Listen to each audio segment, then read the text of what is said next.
presentation. What are y'all expecting to get today? More students at our workshops. I did kind of sell it like that, didn't I? Well, one thing I am going to focus on that, but I'm also going to focus too on the challenges our financial coaches were facing, not only in getting their workshops, but one-on-ones and just overall communication support to advance what they were tasked with. So, what to expect? First up, we're going to have Shalandria Williams, one of our financial coaches. She's an award-winning financial education professional, and she helps me as an SME on a lot of the projects. And while working on a video about student loan debt, she discovered her undercover talent as being on-camera talent. Professional. I mean, she was a professional selfie taker before, but she realized that she is actually a beast on reading teleprompters. Like, if anybody, y'all talk about financial literacy, if you want to test anybody's real literacy, put them in front of a teleprompter and they will get to stumbling. I guess to brag on myself, because it sounds weird when I read it, but I'm an award-winning communications professional, and I'm a certified social media expert who recently became a rapper to encourage students to make songs about smart money moves. So, what do our coaches do? I'm going to let one of our coaches take it over. Alrighty, good morning everybody. So, my name is Shar-day Williams. I go by Dana. It's a lot easier for you all to remember. And I've been going by it since I was like in kindergarten. So I got a little story real quick. When I was in kindergarten, I was graduating from kindergarten. When the principal said Shar-day Williams, all of my family just sat down because everybody forgot that was my name. So, since that point, I just said, you know what? Let's just use Dana. It seems to be a little more catchy. But I am a financial coach for Youth Community College. I've been with the college now 2 years. Came in. And as Shar-day mentioned, it was a struggle. I know yesterday I attended the presentation from ACC where she talked about how they have to do a lot of things themselves. With HCC, we also experience the same struggles. We are broken into 6 colleges versus just one single college institution. We have 6 colleges. We have our Coleman Health Science Center, we have our Central College, Northwest, Northeast, Southwest, and Southeast. And so basically, originally, prior to Ms. Shar-day coming on board, each college operated solo. So which means if I was over Southeast at the time, which I was, I had to do all of my own flyers, I had to do all of my own promoting, I had to do all of my own everything, communicating with the presidents, communicating with the nonprofit organization we were working with, trying to communicate with the students, trying to figure out the best way to communicate with the students, trying to find the best contact information for the students. All of that was based on the coaches per their individual college. And that was a lot of work considering that HCC has over 100,000+ students via on-campus and distance learning. So it was a lot for us. It was a lot, even though it seemed like, okay, yeah, we do have our signature events. Doesn't look hard on paper, but actually trying to facilitate, trying to plan, trying to work out all these details for these events to accommodate our students, it's pretty tasky. So, as you can see here, we do, like most financial coaches, we do one-on-one coaching sessions. We talk about budgeting, money management. There was a major misconception that we were financial aid coaches. We are not financial aid coaches. We are financial coaches, which means we not only talk about the refund aspect that people automatically assume we are only here for when the students get their refunds. No, we're here for the longevity of them with the college. We want to make sure that while they are a student, as well as once they progress on from HCC, they're able to make smart money decisions. So we do offer one-on-one coaching sessions for budgeting, talking about improving credit, eliminating or reducing debt. We did different various workshops on home buying, car buying, just different things that a lot of college students would experience being a first year or even a returning college student, talking about trying to get your finances in order to be able to fund your education. Workshops. Somebody else mentioned partnering. I did yesterday when I was at Shar session, we talked about partnering with the first year student success courses. That's basically how we were bred as well. We started off coming in working with EDUC. That chapter 11, everybody knows financial literacy chapter that they all go to. That's how we came in doing presentations, doing workshops, talking about financial literacy. The college saw the value in it and decided to expand upon it, and hence comes the role and the full operation now of the financial coaching program. We also do signature events. This was really big for us, especially last year when Harvey hit our resource fairs. We had so many students in need of many resources, various nonprofit organizations and other people from the city of Houston came in to provide different avenues for our students to help them get back on track, because we wanted to make sure that just because they had faced a major crisis in their life, that this wasn't going to eliminate or deter them from continuing their education. So we do financial resource fairs, we do financial fairs, work study job fairs. We all know how important work study is, yet there is another major misconception that the students have. A lot of times they're thinking that they're working to pay for their classes. They don't realize the value of that being a real job, real experiences that they can use for their resume, and it also benefits them because the institution and also at HCC we partner with nonprofit organizations that allow them the opportunity to get other areas of experience in different fields based on what they're going to school for to gain that experience. So we advocate very strongly for work study as well. And then we also do free tax preparation to help eliminate that cost of having to pay a tax preparer. We partner with AARP, who comes on campus various days across the semester of spring and do these tax preparations for our students. So there's many things that we try to do to help our students cut costs where it's necessary, and that way they can focus highly on education and save a little bit more, so once they complete their programs, they'll be more successful. A look back, I pretty much just gave y'all a rundown. I told y'all that it was so hard, especially myself. I can speak my own testimony. When I came to HCC, I came straight from banking.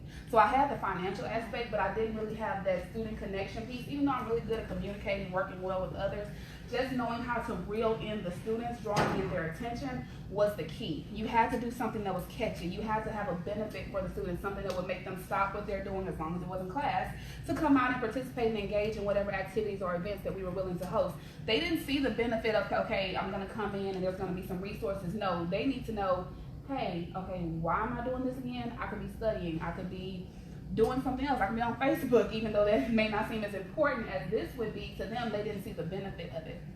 So, like I said, it was 6 of us trying to create our own flyers, trying to send out emails, trying to keep track of our own emails was tiring. We had 200 plus emails rolling in weekly, trying to communicate with students, trying to get RSVPs from students to say, hey, are you going to participate? Okay, trying to send out surveys, intake forms to eliminate some of that on-site pressure that we would have to deal with when we're actually in there facilitating. Because again, just like you mentioned, there was one of you or 2 of you, there was one of us per college. And we really couldn't always afford to stop and help each other because we didn't have that support for our own events. So we had to make do with what we had. Inconsistent message and student experience. Again, 6 individuals trying to do the same thing is not always good if you don't have a streamline. So if I was presenting something here at Southeast and then Northeast had something going a whole other way, if a student was to connect with another student from their campus, they're going to see that they're getting mixed messages, and that could also be a deterrent from the students continuing to participate in financial coaching activities. No budget. That is still true. We still have no budget. We still have no budget. However, the relationships that we have built, just them seeing the initiatives, us being dedicated and committed to serving the students, a lot of other various departments, and unfortunately the financial coaches, although we are student service, we fall under financial aid, so we don't get that support from the student services budget. So it's really about building and connecting and making personal relationships with those departments to get support for giveaways, to get support for additional hands to participate and help facilitate events. Those are the relationships that we needed to establish. But again, trying to do that across an entire institution with 6 colleges with 22 campuses was really hard. So we struggled for the start of the program from 2013. Ms. Shar-day came in with us in 2017, and we experienced a major change. I legit was gonna put like S on my chest, like, cause I was like, swoop in it. What did I just do? Oh, hold on, I'll fix it for you. Thank you. Okay, so the financial coaches fall under financial aid, like she mentioned, and our executive director of financial aid had the foresight to go and get a communications position, which is unheard of in financial aid. She honestly legit didn't think she was gonna get it. She just shot her shot. And she was like, as soon as I submitted it, it was accepted. I can't believe it. But I didn't want to come here and, in the essence, brag about everything that I'm able to do for them without actually giving y'all a background on how they got the buy-in for this type of position. So financial aid in 2016 was experiencing high call volumes, low web traffic on their website. They didn't have any relationship with our district communications team, no dedicated person to handle any social media efforts. One of the things that was good is that we had a preferred email addresses from their FAFSAs. So since it's a financial literacy effort under financial aid, I'm not going into a black hole of oblivion of the student email addresses that we know they're not reading. They also had, they were the first, we went through, the college went through a complete transformation, which hyper-focused on centralizing and standardizing the service offices among all of the colleges. And financial aid was the first department to complete transformation. So when you're in the midst of change, when you beeline and submit that thing and everybody's not as resistant to change during that time, that's when this position got approved, or my position got approved. So if you see a shift, go ahead and ride that wave and see what you can get done. So at a crossroads, you know, they knew that they needed communication support. You go to every conference, you talk about communications, but then you have a decision to make, and our executive director had a decision to either outsource communications or in-house communications. So I just wanted to give some insight on the benefits of both. So outsourcing communications, of course, even if it's to your district communications, is the path of least resistance, right? Even though you still struggle with maybe communicating with your communications department. And what happens is that if you're outsourcing to a lot of these financial aid companies, they're experts in financial aid or financial literacy, but not exactly your students. They're not getting the intimate knowledge and details of what's driving the challenges. It's things that happen organically that you hear in meetings that you realize I need to shift my messaging. So that's the benefit of having it in-house, but it was definitely uncharted territory. And like I said, my executive director, Joellen Sorcier, she shot her shot, she got her position, and so now you got the position. Let's say y'all get a position and you want to know how to hire for it. What she said was, I'm not going to hire anybody with any financial aid experience. And when I say I had no experience, I barely had experience receiving it in college. Both my parents were married. I could eat every day. I got work study. That's what I got every year. But here are my suggestions. Hire somebody that has a communications background, but well-rounded. I am operating as an entire department. Graphics, writing, web, media, like camera type days where ABC 13 is coming out. Somebody that understands your population, and somebody that can quickly overcome learning curves. Somebody that's only worked in like one place and never had to really learn anything new wouldn't be what I suggest, because financial aid is changing all the time, and you're gonna have to come on board and really learn it quickly. And then somebody that knows how to create meaningful partnerships, or at least knows how to professionally beg. Yeah. Because that's what I'm doing on a lot of things. I don't have a camera. Like, I have my cell phone. Like, I have to partner with our studio that's at the, so we have to create, I still have to create those partnerships. So we started with a blank slate. Here's what you need to do when you start with communications. Whether you're doing it yourself, these are my tips. You need to do a content audit. A lot of times, y'all have a history of flyers, PowerPoints, and collateral, and you haven't really audited, are all these messages the same across all of our platforms? Understanding your resources and your access. The part of why I say hire somebody with a communications background is that communications will trust them and give them access. If you hire somebody that doesn't, then they're not going to give you the access, and you still kind of, because I can post to the social media accounts, I can change our web pages, and that was an easy handoff for them because they weren't really doing anything with financial aid anyway. So they were like, "Thank you, take this from us." Refine your message and define what students care about. Like, they would be like, "We're having an event, we're having a resource fair," and I was like, "What's that?" I was like, why is it so broad? Like, why would I even come to this? Why do I care? And when Harvey hit, it created an opportunity to really brand it a little bit differently. And it was like it almost clicked for them that I can come and get free and reduced cost resources. Unifying the signature events around the college. So when I came in, they would all send me separate requests for a flyer. I'm not about to create 6 flyers for one event. So that resistance made them do what they've been trying to do for a while, which was completely come under one umbrella, schedule all their dates, consistent times, and have consistent offerings. So even when they were having financial literacy fairs, one person would have this type of workshop, another person would have this type of workshop. Look, I got 8.5 by 11. Okay, I can't. I'm not going to be communicating 9 different types of or titles for workshops. So how can you unify your efforts, and that streamline the communication process? And we still really working on fully this process of communications requests, because they get asked a lot at the last minute. Outside of their signature events, they're the go-to for a lot. Like when Harvey hit, they were the ones dispersing and doing a professional judgment for emergency aid. They were doing resource fairs. They were also doing, it was something else y'all were doing. The like high school connection parent activity workshops. Yeah. And that's another big thing too. Again, being 6 colleges, having 6 college presidents, they're all operating 4 differently. districts. Yes, so it's like we service HISD, we service Fort Bend ISD, we service Spring Branch ISD, we service all these different school districts. We all have different relationships, which also makes it complicated on the outreach piece.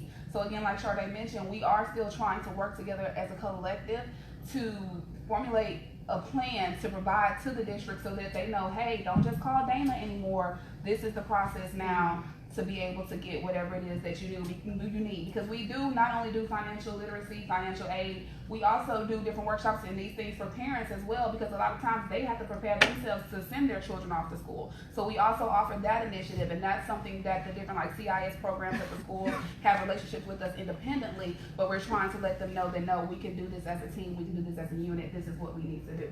Right, because right now, until you do that, you have like military, any veterans in here? Anybody? Nobody? Anyways, there's a military term, single point of failure.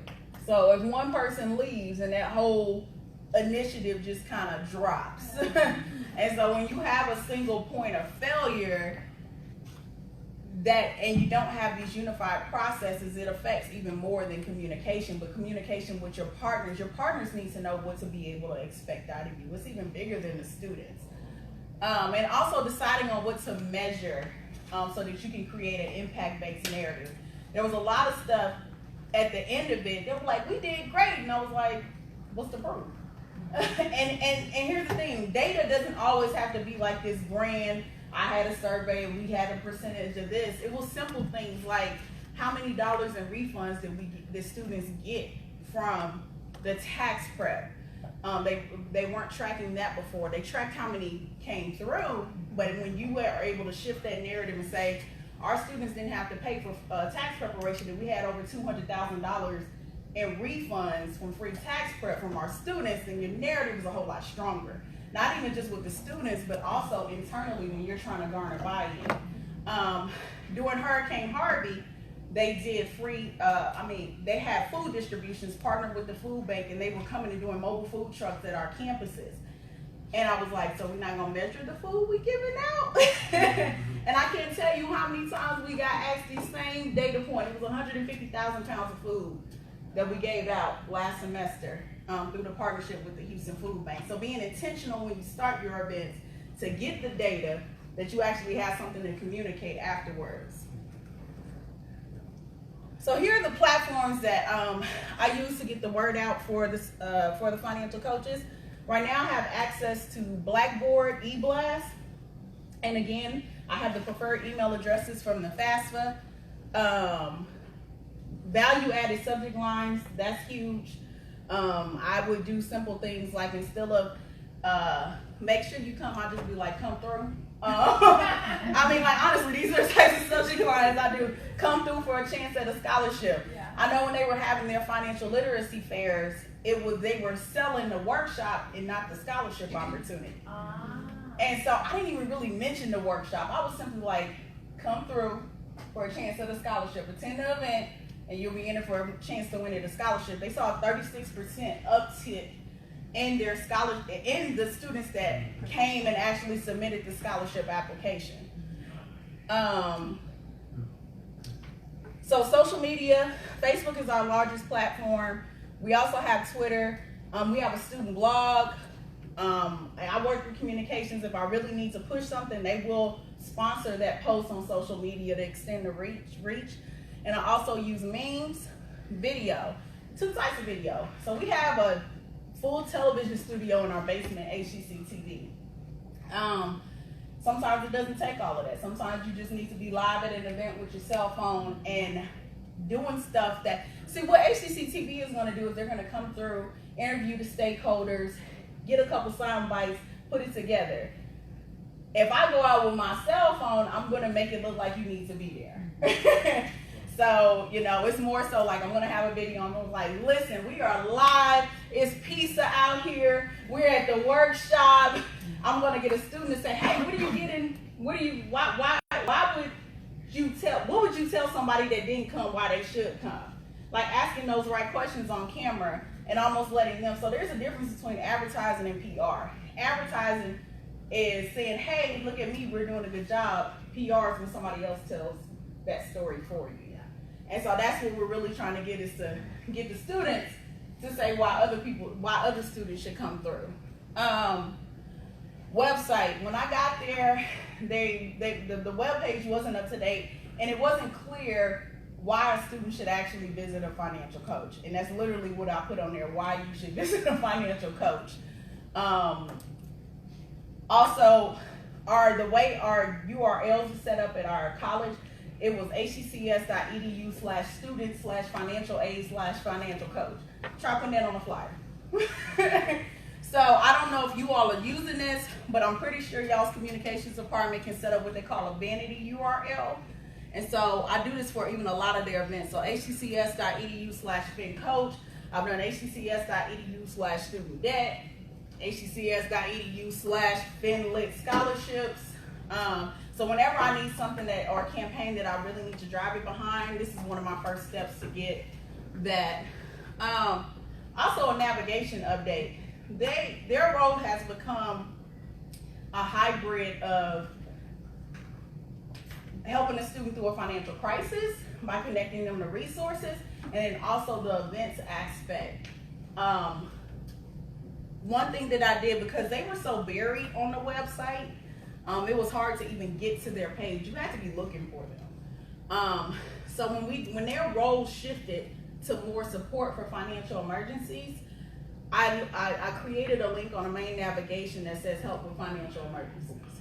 And that links directly to the financial coaches page. So thinking about ways that you can increase how many clicks it takes to actually get to where you need to go based off of something that you know they're going to be looking for. So, couple things that worked. Right when I started, probably a couple weeks in, they had subscribed to the White House Student Loan Debt Challenge.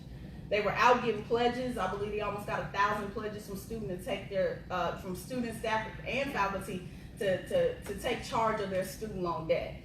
And as a part of the initiative, our executive director wanted to do a video series. To be honest, I was blessed. I had scholarships, I had a support system, I worked 2 jobs. I didn't have student loan debt. This wasn't my narrative. So I just started, I was sitting in my first meeting with them and they just so happened to mention, oh yeah, we're going down to the studio to record a video for student loan debt. And I was like, oh, I'll just come watch. I go down. Tragic. It was pretty tragic. It was like they took content from the Department of Ed, put it on a teleprompter, and they were reading it off of a green screen. It was dense, it was complicated, and I was there and I had no authority, and I had only been there a hot second, and I was like, yeah, we're canceling this whole shoot. We're gonna we're gonna come back and we're going to revise the script, and then we're gonna relaunch this effort. And there were some team members that they was like, who is she? How's she gonna come through and just cancel a video shoot? She doesn't know what we do. So we revamped it, and I took it from a standpoint of you're either doing 3 things with that. You're either, dang girl, I forgot. You're either knocking it out the park. You're either wrestling debt, running from debt, or knocking it out of the park. And that was what I drove the whole script around. And this is when Dana realized she had a knack for, can you click that first video? For being on camera.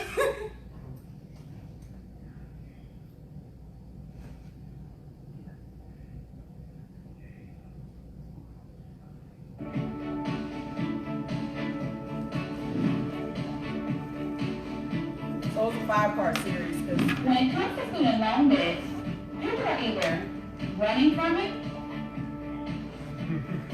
wrestling it, or knocking it off the park.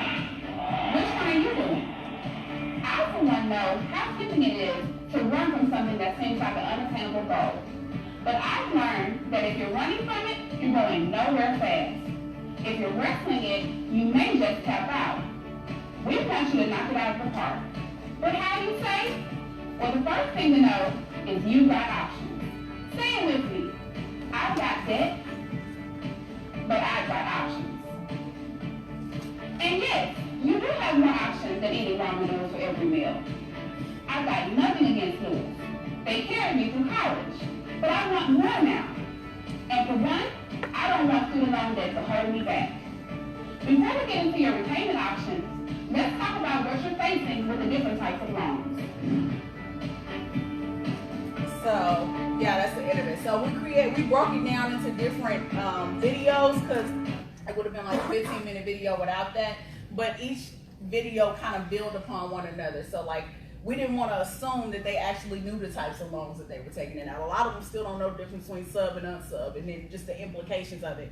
So we allowed the topics to build upon one another. I submitted it for what they call a Telly Award. A Telly Award is a national award where they award video productions, and this video series won. So we were really excited about that.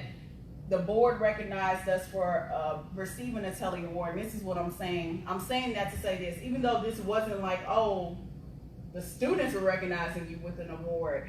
When you're trying to get institutional buy-in, every touch point, every time somebody hears from you, every time they hear that you're doing well, it heightens their awareness of what the coaches are doing. Can you go back to the slide for me? And then to kind of tap in, I keep referencing ACC because I think about a lot of how HCC started off as a grant-funded program as well. Our financial coaching program was grant-funded prior to the institution recognizing the value of it. Mm-hmm. So just all these different aspects, all these different add-ins and buy-ins, like Shar-day mentioned, this is what keeps you hot. This is what keeps them saying, okay, let's keep this rolling. Maybe this is something we don't need to cancel out, because we really need more than 6 coaches, but we show them how much 6 coaches can do, and we keep expanding upon it so that way they can see the need and the growth for our not department, because we're trying to make it our own department, but right now we're not speaking into existence, but we do show them that this is something that needs the institution support. Yeah, so this was a #2 most viewed video on our YouTube channel. The public service loan forgiveness one was. And now we're leveraging this content for an essay prompt that the coaches got money from our HCC Foundation from. So if you watch this video, write an essay on the video series about the student loan debt or a chance at a scholarship. So repurposing content, I'm huge on that. Houston Money Moves Song Contest. We had a financial coach whose whole family was like extremely musical. Like they got an in-house studio. And she was like, well, let's have students make songs about money. And I was like, and make it a social media contest. I had no clue how much work I was getting myself into. None. So as a play off of the cultural phenomenon Cardi B, we named it Houston Money Moves. And the premise of it was that students had to make a song about smart money moves. We had challenge words to make sure, it was 15 challenge words, they had to use 3 of them. So to make sure that they were actually not boasting about their money, they were actually talking about financial literacy. We had the application closed with 56 authentic smart money move entries. Like if you think about like what it takes to actually make a song. Oh, also too, we gave the students 3 beats to choose from, so they didn't have to come up with their beat. They just needed to rap over it. And so once we went through and the academic qualifications, which were 2.0, some were really ambitious and submitted anyway, we ended up with 49 entries. We narrowed that down using a rubric to 6 finalists. the 6 finalists then had to compete on social media to get the most views on their song on YouTube, and that was the winner. But to launch the contest, I had to create a song. So they had an example. Can you click on the next video? Let me see. Right there.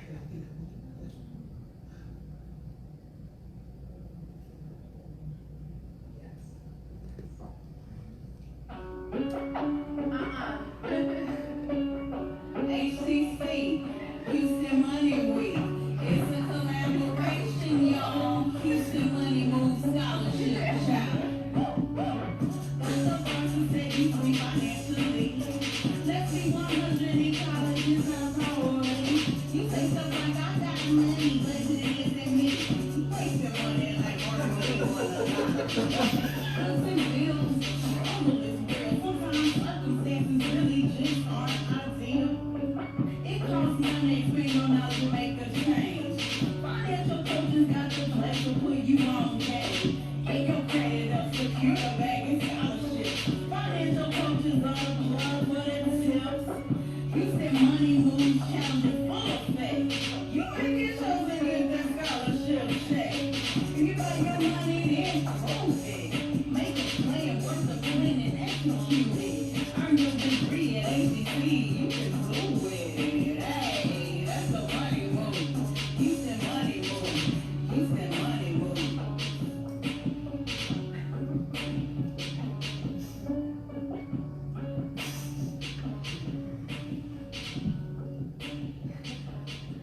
That scene was not planned. They were like, look, there's a golf cart. Thank you. So this took a lot of partnership. The financial coach, Dominique Brown, she wanted to do this. Her dad had a music studio. Her boyfriend knew how to produce beats. That's where the beats came from. Went to their studio to record that song. You can press pause on that one. Just press pause. Her boyfriend, and so Houston Money Week agreed to give the winner $500. I got HCC TV agreed to give the winner a free music video. And then when the finalists went hard. Like they tried their best to get these songs, to get views on their songs. And we really had like some really good entries. Like these weren't bad songs. And I was like, I feel bad that I couldn't get a finalist or anything. So I went back into begging mode. I was like, excuse me, executive director, you don't have any institutional aid, nothing. And she was like, I'll give them all a $200 scholarship. Then I went to Student Life, and I was like, hey, because I didn't know she was going to say yes. I went to Student Life, and I said, hey, do y'all have any extra funds where y'all can get these students Beats by Dre headphones? And he was like, yeah, just keep it under $100 each, and I'll get it. So, funny story, called the students and I was like, hey, wasn't originally planned, but we were able to get you a $200 scholarship. And they were like, oh, great, thanks. And I was like, yeah, and we got you some Beats by Dre headphones. They were like, for real? Like, forget the scholarship. But I think it's indicative of what we think is valuable to students. Sometimes we just be missing the mark. And so when I talked to them, they were like, it really wasn't even about the scholarship. Like, yeah, it would have been cool, but it was just I wanted to win. Like I wanted an opportunity to use my gifts in a meaningful way. I wanted a scholarship that wasn't just write an essay and compete. So the digital footprint, we had over 7,000 views on the Smart Money Moves contest songs when they were competing. Also too. So Wendy's, I don't know if y'all know the fast food restaurant, they dropped a mixtape. And it was a diss against I think Burger King, and everybody's like, man, this mixtape is fire. And I was like, well, I got these 6 songs, like I might as well drop a mixtape, right?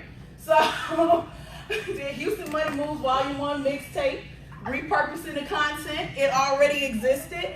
In less than a month, it has over 200 plays on SoundCloud. Definitely want to get that up, but I thought that was pretty good. With very little promotion, because by the time the mixtape released, I was tired. I'm not gonna lie. We had over 5,000 hits on the contest blog post that we were pushing with the rules, and we had active participation in the Houston Money Moves contest. Can you play the next video? I wanted to show y'all the winners video.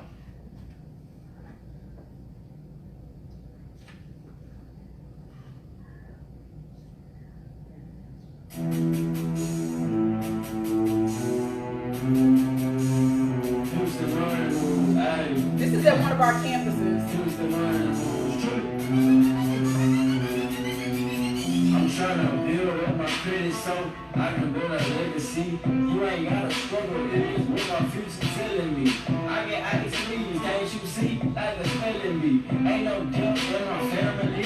We just definitely on the ride. No surprise, suspense, man, I gotta climb. Tired of being broke, so I gotta get up on my grind. Falling on the budget, but I'm staying in my lane. Trying to own your own account, and I'm trying to own the bank. If HBC give me this scholarship, I'ma have to acknowledge it. My dreams looking shiny, but I still gotta polish it.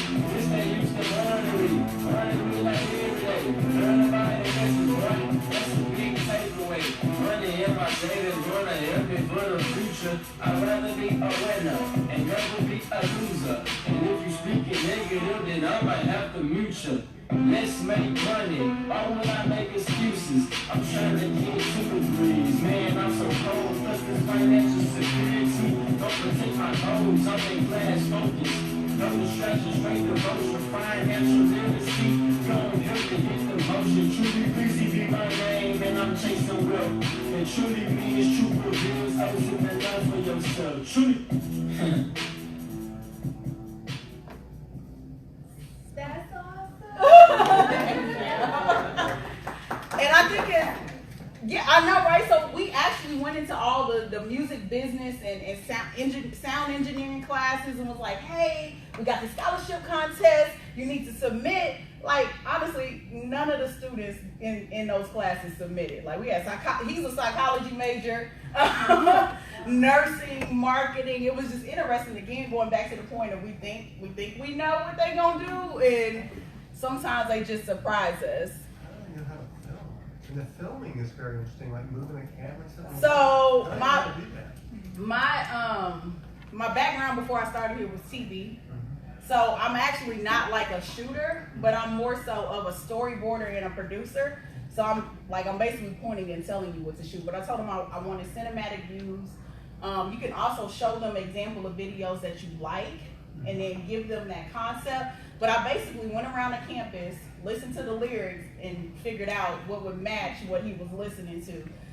I mean, what he was rapping about. And we had that studio for our film students where he was rapping in the background. So we basically location scout at the campus that he actually goes to. And we went to a campus that actually has interesting architectural design. Like that X where we started off, there was a parking garage loading dock that kind of looked like urban in the background. I wanted to do the roof of the parking garage, but it was cloudy that day. So yeah, it was. So you directed the filming and like the camera movements and stuff? Yeah, that's what I was saying. It was a lot of work. That's interesting. Yeah, I wrapped that video, and the video I did for myself, I had to do the same thing because HCCTV this is not what they usually do. They record the chancellor.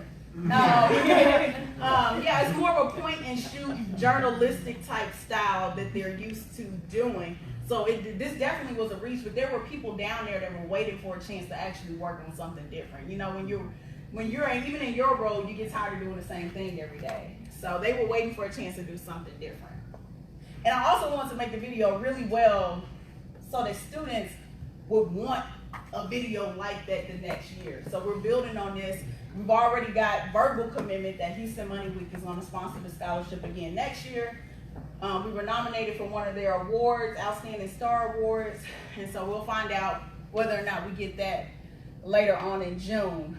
So this is what I was talking about, communicating what matters. When they had their financial literacy fairs, again, they were selling the workshop.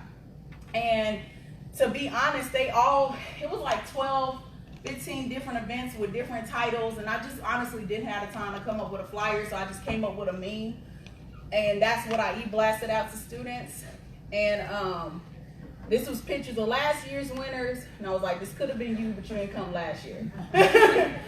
So the methodology behind the meme is that it made it look like something that you didn't want to miss. My design of meme game has stepped up tremendously since this one, but I got it done. It only conveyed what mattered, which was a scholarship opportunity. It was weird, like they showed up and was like, oh, I'm just here for the scholarship. Like they didn't even realize like you had to enter for a chance to win. Like that just totally went over their heads, but we got them there. And as I shared, like we probably had more attendance, but they actually have to fill out the form, and we saw a 36% uptick in students who filled out the chance to win the scholarship. So adjusting and riding the trends. One thing I do in financial aid, let me check my time. One thing I do in financial aid is that I make what's already hot about financial aid. Like I'm not busy trying to make financial aid sexy. Like I will never in a day make that work. So when this what movie was this? When it came out, I couldn't not do this. So and I mean, it's not like they had a rush of students coming in for a one-on-one, but it heightened awareness that this was actually available to them. Because the student loan debt conversation is really almost an alumni conversation. And we're at a community college with a 50% turnover rate. So in their minds, retention rate, in their minds, they're not thinking about the impact while they're there. It's when they get that love letter from their loan servicer 6 months later that we want them to remember that they have this option. So as I mentioned, the Eagle Strong Food Fairs after Harvey, they partnered with the Houston Food Bank. We had it for like 2 months. I don't know how many ways you could say come out to a food fair. So I was trying to come up with different ones. If you can click on the next video, I went out to one of the food fairs. It was before Thanksgiving, and it was a play off of this viral challenge, you name it. Oh, the last one. Right here, the last one.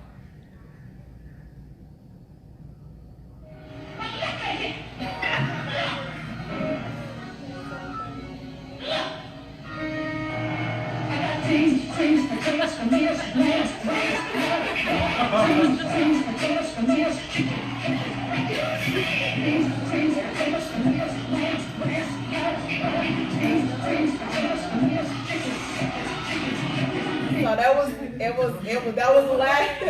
Y'all notice how in every video,